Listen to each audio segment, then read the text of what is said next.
Hello everyone, मैं जगदीप सिंह राणा स्वागत करता हूं आप सभी का simplified GK and current affairs पे। आज के सेशन में हम पढ़ेंगे इंडियन इकोनॉमी, भारतीय अर्थव्यवस्था का लेक्चर 2, जिसमें हम आज के सेशन में देखेंगे जो हमारी अर्थव्यवस्था को नापने के जो मूल्य हैं, मूल्यांक हैं, मेजरमेंट हैं, उनके बारे में। पहला हमारा है राष्ट्रीय आय, अर्थव्यवस्था के क्षेत्र, प्रति व्यक्ति आय, जीडीपी, एनडीपी, जीएनपी, सीएसओ। ये हमारे 60 टॉपिक हैं जिसको हम आज के सेशन में देखेंगे, पढ़ेंगे, उनके बारे में जानेंगे कि ये सब क्या होते हैं। ओके, शुरू करते हैं आज का अपना सेशन। तो अब बात करते हैं अपने हम जो पहला हमारा अर्थव्यवस्था का जो पहला मूल्यांक है वो है हमारी राष्ट्रीय आय। आप सभी ने जीडीपी के बारे में सुना होगा कि जीडीपी इतनी बढ़ रही है, हमारे देश की घट रही है, लेकिन आपने नेशनल राष्ट्रीय आय के बारे में बहुत कम सुना होगा। लेकिन ये एक इम्पॉर्टेंट जो है हमारा मेजरमेंट है हमारी अर्थव्यवस्था को नापने के लिए कि हमारी अर्थव्यवस्था ग्रो कर रही है या डाउन में चल रही है। ओके, आइए देखते हैं अपनी राष्ट्रीय आय हमारी आखिर ये होती क्या है। नेशनल इनकम, इसको इंग्लिश में कहा जाता है। राष्ट्रीय आय क्या होती है, देखते हैं कि अगर इसकी डेफिनेशन देखी जाए राष्ट्रीय आय की क्या होती है, तो किसी भी अर्थव्यवस्था में एक वित्तीय वर्ष, अब वित्तीय वर्ष, यहाँ वित्तीय वर्ष क्या होता है? वित्तीय वर्ष होता है जो हमारी बैंकिंग जो बैंकिंग जो ईयर होता है वो कैसे उससे कहते हैं, फाइनेंशियल ईयर उसे कहा जाता है। जो हमारा वित्तीय ईयर है वो 1 अप्रैल से 31 मार्च के बीच में होता है। तो किसी भी अर्थव्यवस्था में एक वित्तीय वर्ष में उत्पादित अंतिम वस्तुओं और सेवाओं के मौद्रिक मूल्य को राष्ट्रीय आय कहा जाता है। अब इस बात को समझे, जरा उदाहरण से समझेंगे। अब इसको समझें कि मान लीजिए हमारे देश में एक वित्तीय वर्ष है, 1 अप्रैल से 31 मार्च तक हमारा क्या है, एक वित्तीय वर्ष है। ओके, अब उसके अंदर जो हमारे देश की जो बाउंड्रीज हैं, ओके, जो हमारे देश की बाउंड्रीज हैं उसके अंदर जो जितना भी प्रोडक्शन हो रहा है, अब प्रोडक्शन हो रहा है वो किसी भी चीज़ का होता है प्रोडक्शन।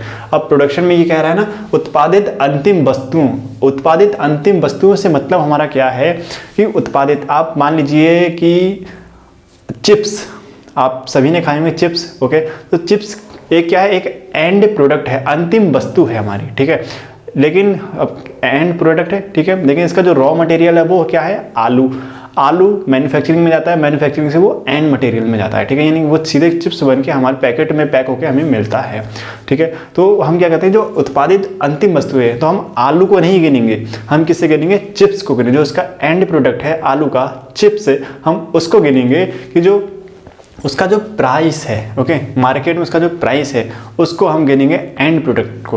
उत्पादित अंतिम वस्तुओं और सेवाओं के मौद्रिक मूल्य, सेवाएं, अब जो सर्विसेज हमें मिलती हैं, ओके, किस रेट पे मिलती हैं उसको हम देखते हैं, ठीक है, किस रेट पे मिलते हैं उसको हम देखते हैं, उसको हम क्या कहते हैं, राष्ट्रीय आय कहा जाता है। ओके, फिर से देखते हैं, इसको फिर से समझते हैं कि किसी भी अर्थव्यवस्था में एक वित्तीय वर्ष 1 अप्रैल से 31 मार्च के बीच में जितना भी अंतिम उत्पादित वस्तु होती हैं, उत्पादित अंतिम वस्तुओं का जो मूल्य होता है और सेवाओं का जो अंतिम मूल्य होता है उसको हम क्या कहते हैं, राष्ट्रीय आय में गणना करते हैं, ठीक है। अब राष्ट्रीय आय में गणना करते हैं। अब इसका नीचे एक और फैक्ट है, नेशनल आय किस किस को गिनी जाती है। देखिए, राष्ट्रीय आय में हम मान लीजिए विदेश में भी है कंपनी और मेरी कंपनी बाहर भी है, ठीक है, विदेश में भी है, तो जो मेरी राष्ट्रीय आय होगी, जो इंडिया की जो राष्ट्रीय आय होगी, नेशनल इनकम होगी, तो जो देश में होने वाला प्रोडक्शन मेरे द्वारा, ठीक है, और मेरे द्वारा होने वाला प्रोडक्शन विदेश में, उसको भी हम क्या करते हैं, गिनते हैं, उसको मेथड में उसको कैलकुलेट करते हैं कि हमारी वो इंडिया की जो नेशनल इनकम है वो कैलकुलेट होगी, ठीक है। तो ये एक सीधी भाषा में अगर समझा जाए कि राष्ट्रीय आय में देशवासियों द्वारा घरेलू आय और विदेशों से प्राप्त आय को शामिल किया जाता है, उसे क्या हम क्या कहते हैं, राष्ट्रीय आय कहा जाता है। ओके, एक बार इसे फिर से देखते हैं, इजीली वे में इसको समझते हैं कि राष्ट्रीय आय आखिर होती क्या है। तो राष्ट्रीय आय एक वित्तीय वर्ष है, 1 अप्रैल से 31 मार्च, ठीक है, होने वाले एंड प्रोडक्ट मतलब उत्पादित अंतिम वस्तुओं का जो मूल्य होता है। मानिए चिप्स का जो एंड प्रोडक्ट है, चिप्स का जो एंड जो प्राइस है 5 रुपए, तो उसको हम क्या कहते हैं, कैलकुलेट करते हैं, ठीक है। और सर्विसेज, जो सेवाओं का जो अंतिम मौद्रिक मूल्य है उसको हम क्या कहते हैं, राष्ट्रीय आय कहते हैं, ठीक है। अब राष्ट्रीय आय में कौन कौन सी हमारी इनकम जो है कैलकुलेट की जाती हैं, गिनी जाती हैं, तो जो हमारे देशवासियों द्वारा इंडिया में भी प्रोडक्शन हो रहा है उसको हम गिनते हैं, और इन भारतवासियों द्वारा विदेशों में भी जो हमारा प्रोडक्शन हो रहा है, विदेशों से जो प्राप्त आय हो रही है, उसको भी हम नेशनल इनकम में गिनते हैं। उसे क्या कहते हैं? हम राष्ट्रीय आय कहते हैं। सो ये सीधे सीधे हमें क्वेश्चन में दे देता है कि विदेशों द्वारा प्राप्त आय और देशवासियों द्वारा प्राप्त आय को हम क्या कहा जाता है? तो राष्ट्रीय आय, नेशनल इनकम कहा जाता है। तो नेशनल इनकम घरेलू आय प्लस विदेशी आय, ये फॉर्मूला पूछता है एग्जाम में कि नेशनल इनकम का जो है क्या फॉर्मूला क्या होता है। तो घरेलू आय डोमेस्टिक जो हमारी प्राइस होती है, जो डोमेस्टिक इनकम होती है, ओके, और जो फॉरेन से जो आय होती है, जो फॉरेन से इनकम होती है, उसको हम क्या कहते हैं? नेशनल इनकम कहा जाता है। ओके, सो आय आपको समझ में, ये होती है हमारी राष्ट्रीय आय। राष्ट्रीय आय एक बहुत नेशनल इनकम जो है बहुत बड़ा फैक्टर रोल करती है अपनी जो हमारी इकोनॉमी है, अर्थव्यवस्था को देखने में, मूल्यांकन करने में कि ये ग्रो हो रही है या डाउन में चल रही है। जीडीपी भी होती है, लेकिन राष्ट्रीय आय बहुत ज़्यादा बड़ा फैक्टर एक प्ले करती है, ठीक है, हमारी इकोनॉमी में। ओके, हमने राष्ट्रीय आय के बारे में पढ़ा कि नेशनल इनकम क्या होती है। अब राष्ट्रीय जो आय है, हमारी नेशनल जो इनकम है, वो अर्थव्यवस्था के जो 3 क्षेत्र हैं, ओके, अर्थव्यवस्था के 3 क्षेत्र हैं, उस पर जो बेस है उनको देख के हमारी राष्ट्रीय आय की गणना की जाती है।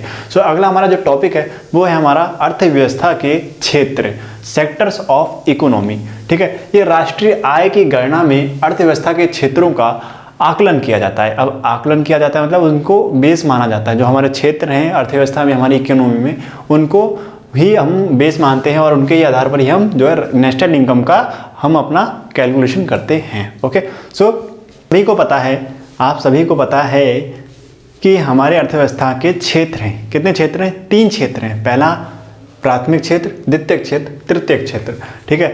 Primary sector, secondary sector, tertiary sector, English में प्राइमरी, सेकेंडरी एंड टर्सरी। अब ये क्षेत्र जो हमारे हैं, ये हमारी इकोनॉमी के एक पिलर हैं।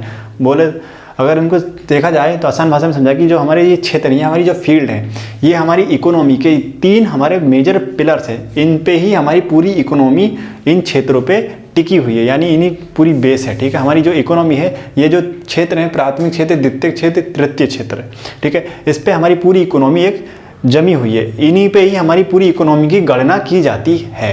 ओके, सो देखते हैं कि प्राथमिक क्षेत्र में कौन आता है। आप सभी को पता है कि जब हमारा भारत आज़ाद हुआ था तो हमारा एक कृषि प्रधान देश है, ठीक है, देश अभी भी कृषि प्रधान देश है हमारा।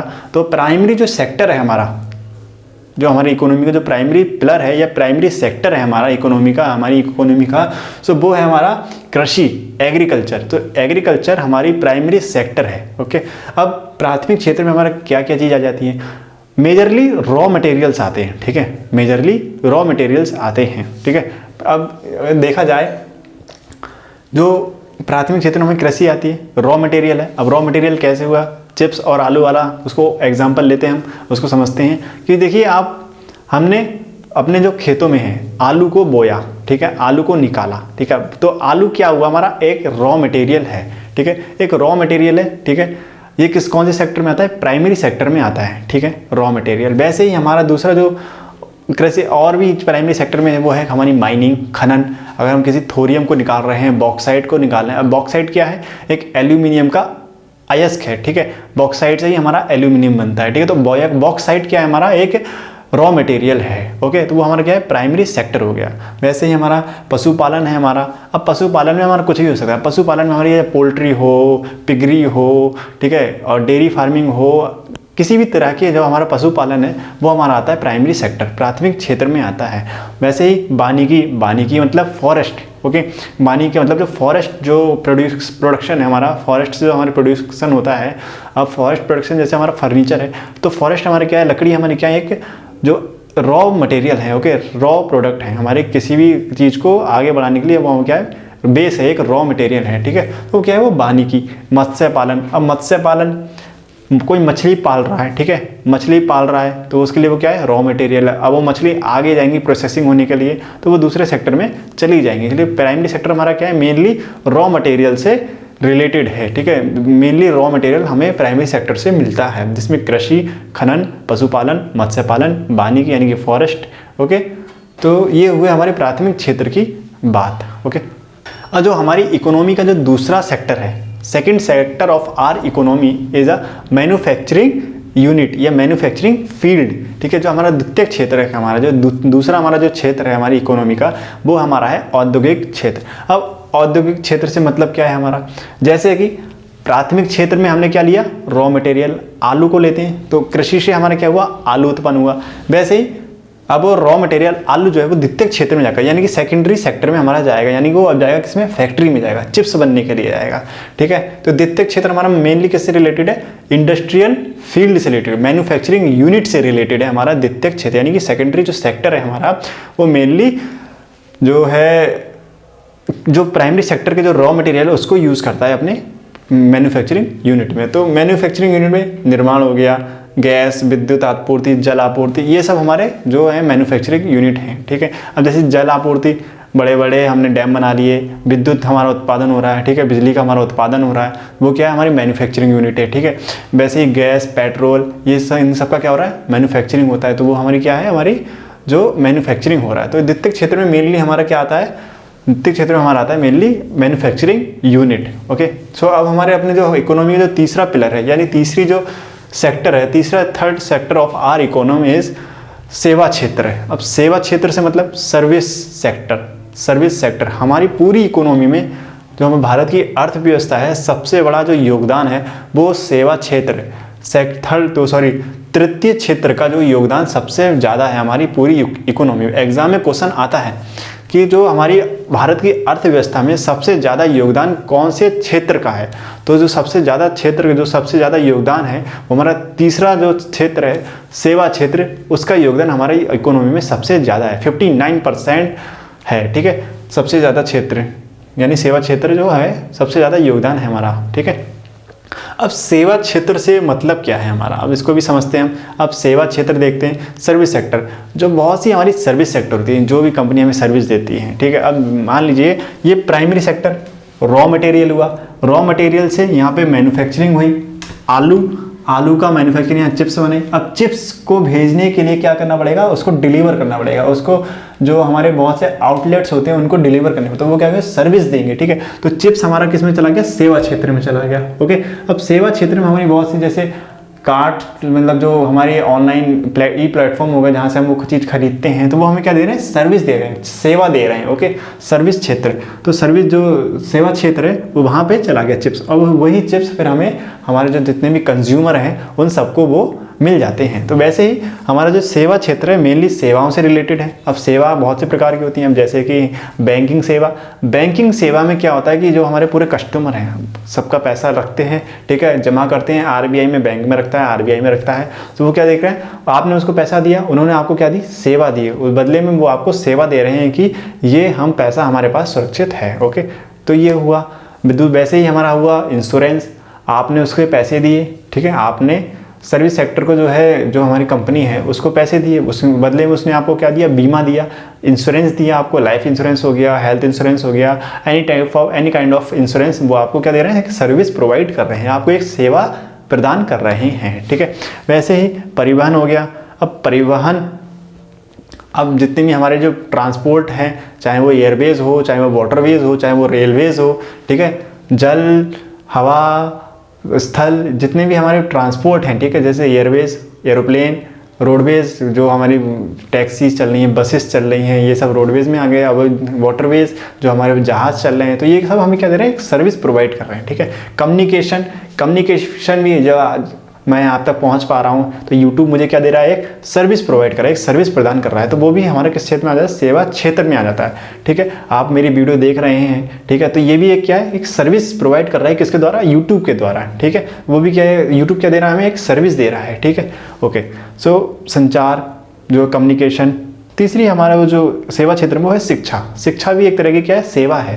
अब मैं आपको पढ़ा रहा हूँ तो मैं भी आपको क्या दे रहा हूँ, एक सेवा, यानी कि एक सर्विस प्रोवाइड कर रहा हूँ, ठीक है। आप पढ़ रहे हैं मुझसे, मैं आपको पढ़ा रहा हूँ, तो ये क्या है, शिक्षा प्रोवाइड, यानी कि सेवा मैं आपको दे रहा हूँ, ठीक है, ओके। तो ये जो हमारे तीन जो सेक्टर्स हैं, there are 3 sectors of our economy, there is प्राथमिक क्षेत्र, द्वितीय क्षेत्र एंड तृतीय क्षेत्र, ठीक है। प्राथमिक क्षेत्र में हमारे आते हैं कृषि, दूसरे क्षेत्र में आते हैं हमारे औद्योगिक क्षेत्र, तीसरे क्षेत्र में आते हैं हमारा सेवा क्षेत्र, ठीक है। नोट करके लिख लीजिएगा कि जो हमारा सेवा क्षेत्र है, ओके, जो हमारा सेवा क्षेत्र है, तीसरा जो क्षेत्र है हमारा, इसका इकोनॉमी में सबसे बड़ा योगदान है। एग्जाम में पूछा जा चुका है कि सेवा क्षेत्र या कहते हैं हमारी अर्थव्यवस्था में सबसे ज़्यादा योगदान किस क्षेत्र का है, तो सबसे ज़्यादा योगदान जो हमारा सेवा क्षेत्र का है। ओके, सो ये हुए हमारे अर्थव्यवस्था के क्षेत्र जिस पे हमारी राष्ट्रीय इनकम, जो हमारी नेशनल इनकम है, वो कैलकुलेट की जाती है। ओके, सो ये हुए हमारी अर्थव्यवस्था के क्षेत्र के बारे में।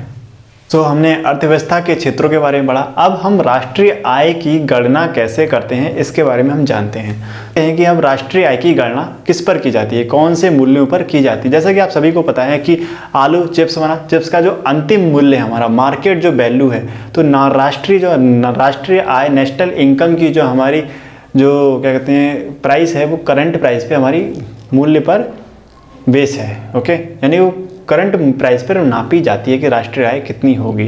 ओके, तो राष्ट्रीय आय की गणना दो तरीके से होती है, चालू कीमतों पर और स्थिर कीमतों पर। ठीक है, ये एग्जाम में क्वेश्चन आता है कि जो राष्ट्रीय आय की गणना है वो किस प्राइस पर होती है, तो वो राष्ट्रीय आय की जो गणना है वो चालू कीमतों पर होती है, at current price, national income at current price. ये आ चुका है एग्जाम में, क्वेश्चन बहुत बार आए चुके हैं। ठीक है, रेलवे में भी आए हैं, स्टेट पीसीएस में भी आए हैं, यूकेपीएससी में ये एग्जाम में पूछ चुका है कि राष्ट्रीय जो आय की जो गणना है वो कौन सी कीमतों पर होता है।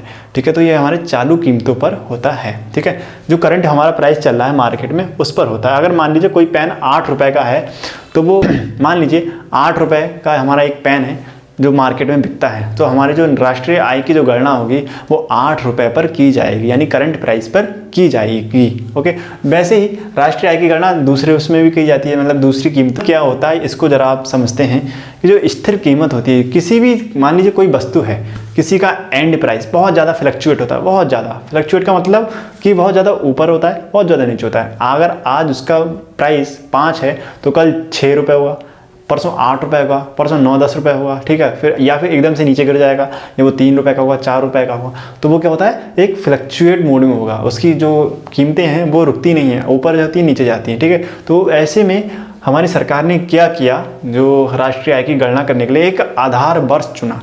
आधार वर्ष क्या होता है, अब मान लीजिए आधार वर्ष क्या होता है कि 2022 में हमारा एक आधार वर्ष है। ठीक है, यानी कि इस नेशनल इनकम की गणना करनी है और हमें एक आधार वर्ष चाहिए, तो हम कौन सा आधार वर्ष लेंगे, 2017-18 का हमने एक वर्ष ले रखा है आधार वर्ष की। 2017 में जो पेन की कीमत होगी हम उस पर ही उसकी कीमतों का जो मूल्यांकन करेंगे, नेशनल इनकम का हम उसको मूल्यांकन करेंगे, यानी गणना करेंगे।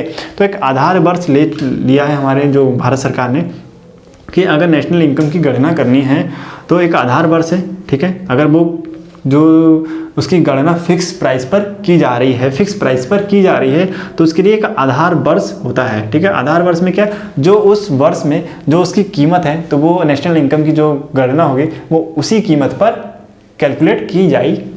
ओके, तो पुराना आधार वर्ष हमारा 2011-12 था, लेकिन अब जो नया आधार वर्ष है वो है हमारा नेशनल इनकम का, वो है हमारा 2017 और 2018। तो आप समझे, ये नेशनल इनकम की जो गणना है वो दो कीमतों पर होती है, दो प्राइस पे होती है। पहला होता है करंट प्राइस पे, दूसरा होता है फिक्स प्राइस पे। ओके, हमने राष्ट्रीय आय के बारे में पढ़ा, अर्थव्यवस्था के क्षेत्रों के बारे में पढ़ा। अब हमारा आता है जो अर्थव्यवस्था का हमारा जो तीसरा जो हमारा मूल्यांकन होता है वो होता है प्रति व्यक्ति आय।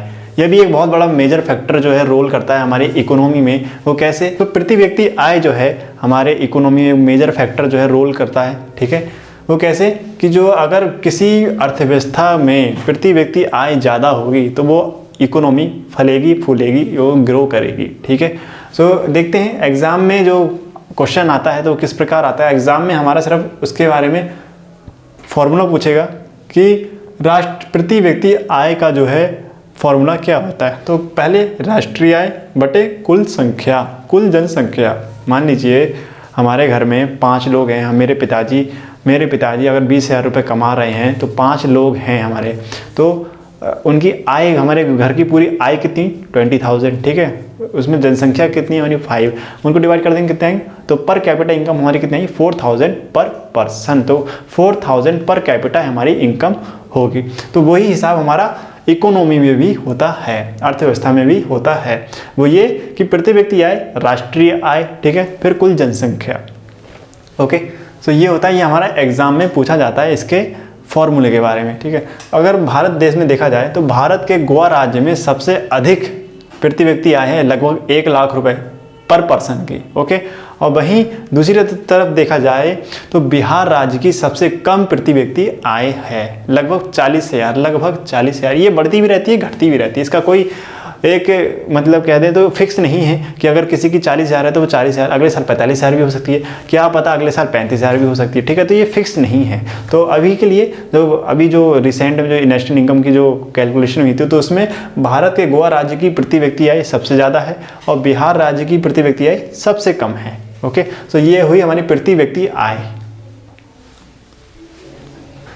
अब एक नोट है राष्ट्रीय आय से रिलेटेड, वो ये है कि भारत में जब सर्वप्रथम दादा भाई नौरोजी ने सन 1867 और 1868 में एक प्रयास किया राष्ट्रीय आय की गणना करने का। उन्होंने अपनी पुस्तक, उनकी जो पुस्तक है poverty and un British rule in India में भारत की जो प्रति व्यक्ति आय है उस टाइम 1867 एंड 1868 में 1868 में उस टाइम वो भारत के जो प्रति व्यक्ति आय उन्होंने बताई तो वो 20 रुपये थी। उस टाइम 20 रुपये बहुत ज़्यादा माने जाते थे, ठीक है, तो आज के मुकाबले। तो उस टाइम जो है प्रति व्यक्ति आय हमारी थी वो क्या थी, 20 रुपये बताई उन्होंने, ठीक है, दादा भाई नौरोजी ने अपनी पुस्तक में, ओके।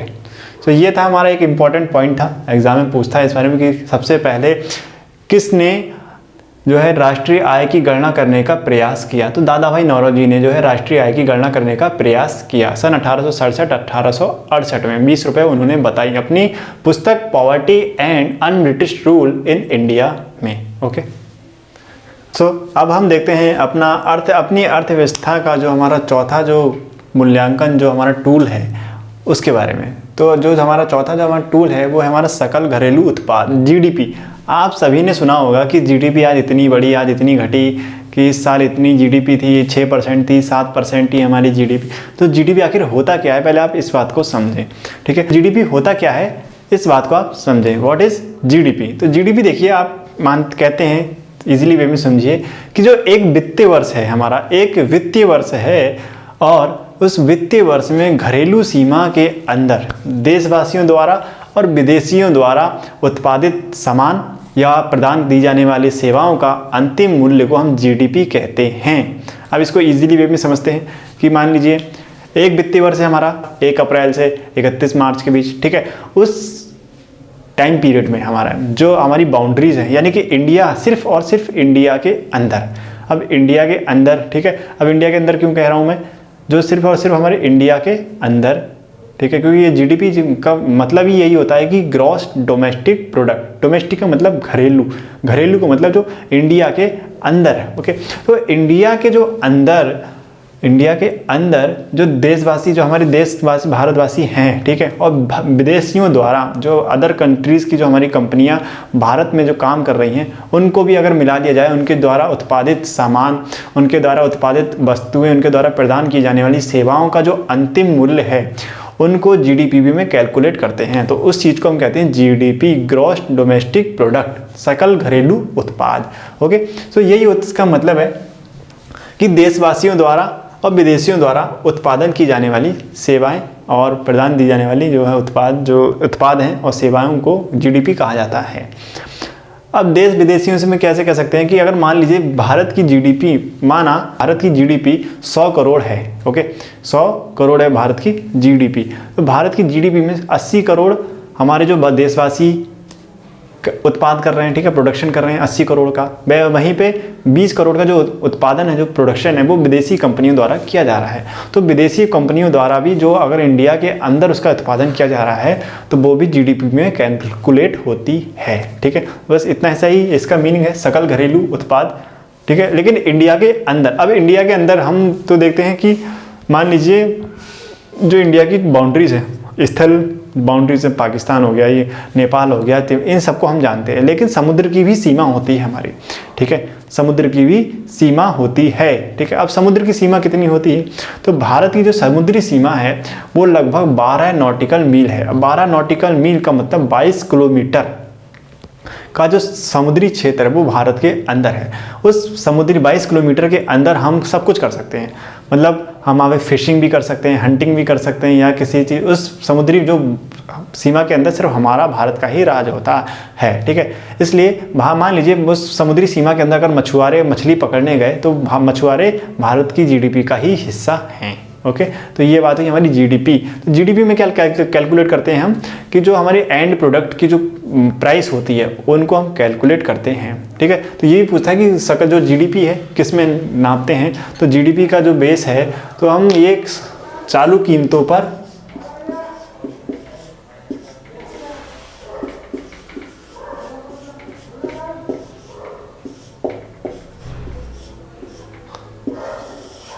तो जीडीपी की जो गणना होती है वो चालू कीमतों पर होती है। किसी भी उत्पाद प्रोडक्शन या जो प्रोडक्ट है उसकी जो करंट प्राइस है मार्केट में उस पर की जाती है हमारी, ठीक है, जीडीपी की कैलकुलेशन, ओके। सो ये इसके हमने पढ़ा जीडीपी के बारे में, ये जीडीपी होता है। अब इसी से रिलेटेड होता है एक हमारा एनडीपी। अब उसको देते हैं एनडीपी आखिर होता क्या है। तो हमने जीडीपी पढ़ा, जीडीपी के बाद इसी से रिलेटेड है हमारा एक एनडीपी, शुद्ध घरेलू उत्पाद। अब एनडीपी क्या है, अब इसको बारे में आप समझें। जीडीपी तो हुआ ग्रॉस डोमेस्टिक प्रोडक्ट, ठीक है, कंपनी से निकला कंज्यूमर कस्टमर तक वो पहुंचा, ठीक है। अब मान लीजिए कोई मशीनरी है, ठीक है, कंपनी से वो मैन्युफैक्चरिंग होके मेरे पास पहुंची, मैंने उस चीज़ को कंपनी उस मशीनरी को जो है वो 1 लाख रुपए में खरीदा, तो वो 1 लाख रुपए जीडीपी में कैलकुलेट होंगे। अब ठीक है, मैंने उसको 5 साल यूज़ किया, अब मैं वो मशीनरी किसी दूसरे को बेचूंगा तो अब वो क्या होगा, उसमें से कुछ मूल्य ह्रास होगा। अब डेप्रिसिएशन का मतलब होता है मूल्य ह्रास, कुछ घिसावट होगी, 5 साल में कुछ चली होगी, घिसी होगी, तो उसके जो मूल्य है वो थोड़ा कम हो गया होगा, ठीक है। अब कैसे, अब देखिए मैंने कोई मशीनरी खरीदी 1 लाख में, वो 1 लाख काउंट हुआ जीडीपी में, ओके। अब मैं मशीन वो दूसरे व्यक्ति को बेचूंगा तो वो व्यक्ति जो मेरी मशीन को खरीदेगा तो उसके द्वारा दिया गया पैसा वो एनडीपी में कैलकुलेट होगा, ठीक है, कैलकुलेट होगा। तो कैलकुलेट का मतलब शुद्ध घरेलू उत्पाद, ठीक है। इसका ये सीधे एग्जाम में पूछता है तो इसका फॉर्मूला पूछता है कि एनडीपी शुद्ध घरेलू उत्पाद का फॉर्मूला क्या है। तो शुद्ध घरेलू उत्पाद का जो फॉर्मूला है वो है जीडीपी माइनस डेप्रिसिएशन, देखिए, ठीक है, डेप्रिसिएशन। अब एनडीपी का एग्जाम्पल हम इसका हमारा ले जाए तो एग्जाम्पल आप देखिए कि जीडीपी मैंने किसी मशीनरी को खरीदा 1 लाख रुपए में, ठीक है, मैंने किसी मशीनरी को खरीदा 1 लाख रुपए में, ठीक है। अब उसमें से कुछ घिसावट होगी नहीं होगी, कुछ घिसावट होगी, ठीक है। अब वो कितनी घिसावट हुई, अब वो वही मशीन मैंने जो है दूसरे को बेची, ठीक है, तो उसमें घिसावट हुई, मैं लगभग 60,000 में मैंने उसको बेची, तो कितनी उसकी 60,000 में मैंने उसको बेची, ठीक है। तो ये क्या हुआ, एनडीपी निकला, ये मेरी 40,000 की घिसावट हो गई, ठीक है। तो डेप्रिसिएशन उसमें से खत्म हो गया। मूल्य ह्रास, कितने का मूल्य ह्रास हुआ, 40,000 का मूल्य ह्रास हुआ, तो 60,000 मैंने उसे बेच दी, ठीक है। तो ये है हमारा एनडीपी का formula, NDP GDP minus depreciation. ये एग्जाम में पूछा जाता है बहुत बार, सीधे फॉर्मूला उठा देता है। ग्रुप डी में आया था इस साल कि एनडीपी का फॉर्मूला क्या है, तो जीडीपी माइनस डेप्रिसिएशन होता है, ठीक है, ओके। सो ये तो हुआ हमारा एनडीपी शुद्ध घरेलू उत्पाद। हमने जीडीपी के बारे में पढ़ा। सो अब हम पढ़ेंगे सकल राष्ट्रीय उत्पाद। सकल राष्ट्रीय उत्पाद आखिर होता क्या है, आइए इसको समझते हैं। सो शुरू करते हैं। केवल भारतवासियों द्वारा, अब मैंने जीडीपी में बताया कि भारत और विदेशियों द्वारा, ठीक है, उत्पादित मूल्य को जीडीपी कहा जाता है। नेशनल इनकम में भी मैंने यही कहा कि भारत और विदेशियों द्वारा उत्पादित जो मूल्य है उसको हम राष्ट्रीय इनकम में या नेशनल इनकम में उसे कैलकुलेट करते हैं। लेकिन जीएनपी में जो सकल राष्ट्रीय उत्पाद है इसमें सिर्फ ये लिखा है ना राष्ट्रीय, राष्ट्रीय से मतलब है सिर्फ राष्ट्र कहते हो, सिर्फ राष्ट्र, सिर्फ भारतवासी, ठीक है। तो जीएनपी केवल भारतवासियों द्वारा देश अथवा विदेश में उत्पादित वस्तुओं व सेवाओं का अंतिम मौद्रिक मूल्य को हम कहते हैं GNP, gross national product, okay, gross national product कहते हैं।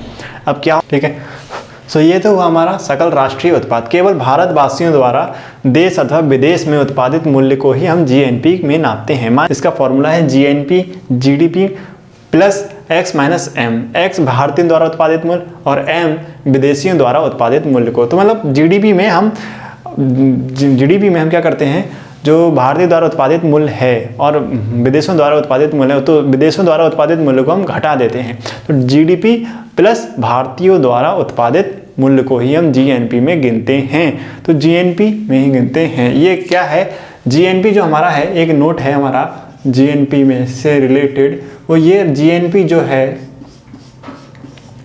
राष्ट्रीय उत्पाद का मूल्यमापन करता है, उत्पाद का मूल्यमापन करता है।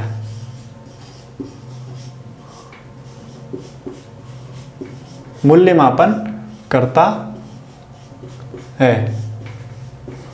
ओके, एग्जाम में क्वेश्चन आता है कि राष्ट्रीय उत्पाद का मूल्यमापन कौन करता है, तो जीएनपी ग्रॉस नेशनल प्रोडक्ट जो है हमारा राष्ट्रीय उत्पाद का मूल्यमापन करता है। जीएनपी में विदेशों द्वारा अर्जित आय को हम नहीं गिनते, सिर्फ देशवासियों द्वारा अर्जित आय को ही हम गिनते हैं। देशवासियों द्वारा अर्जित आय को ही हम क्या करते हैं, गिनते हैं। तो ये कहलाता है हमारा सकल राष्ट्रीय उत्पाद जीएनपी। हमने राष्ट्रीय आय के बारे में पढ़ा, जीडीपी के बारे में पढ़ा, जो सेक्टर्स हैं हमारे फील्ड के, जो हमारी इकोनॉमी के सेक्टर्स हैं उनके बारे में पढ़ा, और जो जीएनपी के बारे में पढ़ा। ठीक है, तो ये सब जो आंकड़े हैं इन सब की गणना करता कौन है, कभी आपने सोचा इन सब की गणना करता कौन है, ये कौन निकालता है? भारत सरकार तो निकालती है, लेकिन भारत सरकार में भी विभाग है। ओके, तो भारत सरकार में भी डिपार्टमेंट है, तो ये निकालता कौन है? तो इन सब की जो गणना है तो ये करती है केंद्रीय सांख्यिकी संगठन, इंग्लिश में सेंट्रल स्टैटिस्टिकल ऑर्गेनाइजेशन, जो इसकी स्थापना है नई दिल्ली में हुई थी 1951 में। ठीक है, तो ये केंद्रीय सांख्यिकी संगठन जो है वो हमारी जीडीपी, हमारी एनएनपी, ठीक है, हमारी नेशनल इनकम, हमारी पर कैपिटा इनकम, इन सारे जो टूल्स हैं अर्थव्यवस्था को लेकर, ठीक है, तो ये हमारे जारी करते हैं और उनकी गणना करते हैं। ठीक है, लेकिन केंद्रीय जो संगठन है हमारा, ये केंद्रीय सांख्यिकी संगठन है, वर्तमान में इस केंद्रीय सांख्यिकी संगठन सीएसओ का जो विलय कर मतलब मर्ज हो चुकी है वो किसी और डिपार्टमेंट में, वो है एनएसएसओ, राष्ट्रीय प्रतिदर सर्वेक्षण कार्यालय, नेशनल सैंपलिंग सर्वे ऑफिस। ठीक है, इसमें ये सीएसओ और एनएसएसओ बनकर यानी कि मिलकर ये विलय हो गया है, इनको मिल चुके हैं दोनों में। तो अब इसकी एक नई संस्था का जो है स्थापना की गई है, उसे कहते हैं हम राष्ट्रीय सांख्यिकी संगठन, नेशनल स्टैटिस्टिकल ऑर्गेनाइजेशन, ठीक है, की स्थापना हुई। तो लेकिन अब जो वर्तमान में है, जो जीडीपी, नेशनल इनकम, इन सब की जो टूल्स हैं, इन सब की जो गणना है, ठीक है, इन सब की जो कैलकुलेशन है और इन सब के जो आंकड़े, जो रिपोर्ट जो पब्लिश होती है, वो अब एनएसओ करता है। इसका जो हेड ऑफिस है वो नई दिल्ली में है। ठीक है, राष्ट्रीय सांख्यिकी संगठन। तो अब जो है जीडीपी और जीएनपी, राष्ट्रीय इनकम, नेशनल इनकम की जो गणना करता है, कैलकुलेशन करता है, वो एनएसओ द्वारा की जाती है। तो ये इंपॉर्टेंट है, क्वेश्चन आ चुका है कि सीएसओ का किस डिपार्टमेंट में विलय हो चुका है और सीएसओ का जो है अब नई संगठन कौन सी है जो जीडीपी को या फिर नेशनल इनकम को वो करती है, कहते हैं पब्लिश करती है। ओके, सो ये तो हुआ हमारा केंद्रीय सांख्यिकी संगठन। ठीक है, सो आज के सेशन में हमने जीडीपी के बारे में देखा, नेशनल इनकम के बारे में देखा, जो अर्थव्यवस्था को जो पिलर हैं, हमारे जो क्षेत्र हैं अर्थव्यवस्था के, इकोनॉमी के जो सेक्टर हैं उनके बारे में हमने पढ़ा। एनएनपी क्या होता है, जीएनपी क्या होता है, एनडीपी क्या होता है और सीएसओ क्या होता है, इन सब के बारे में हमने आज के सेशन में पढ़ा, देखा, जाना उनको। ठीक है, सो ये सब जो इंपॉर्टेंट है एग्जाम पॉइंट ऑफ व्यू से, एग्जाम पर्सपेक्टिव से ये इंपॉर्टेंट है, क्वेश्चन आ चुके हैं, आगे भी आएंगे। ठीक है, सो अगले सेशन में फिर मिलेंगे एक नए टॉपिक के साथ। ठीक है, तब तक के लिए if you like the session then like the video, share the video, comment the video, at last subscribe the channel. Thank you.